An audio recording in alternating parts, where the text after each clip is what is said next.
Speaking of relationship building, another story on the front of The Australian tomorrow, an air of menace in China warning is the headline.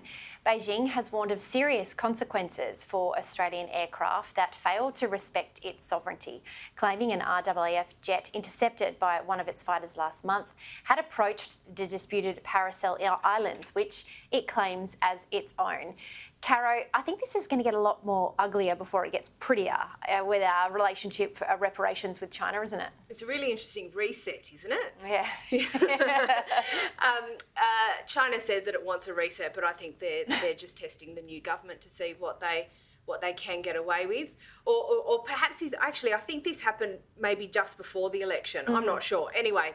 I don't think anyone really knows what I don't think anyone really knows exactly what's happened. But Stephen Conroy had some really interesting comments on Monday on Bolt's show where he essentially said, look at China, look at what they do and don't worry about what they say.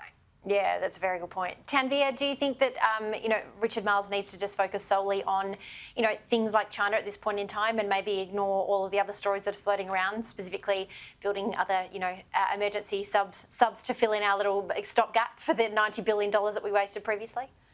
Well, he absolutely needs to get his priorities clear, and he was under some criticism during the campaign, and we spoke about Sharri Markson's expose, but Richard Marles wanting to, essentially looking a bit soft on China. So, look, there's they're getting, thrust with a whole host of problems, but the idea that they're going to suddenly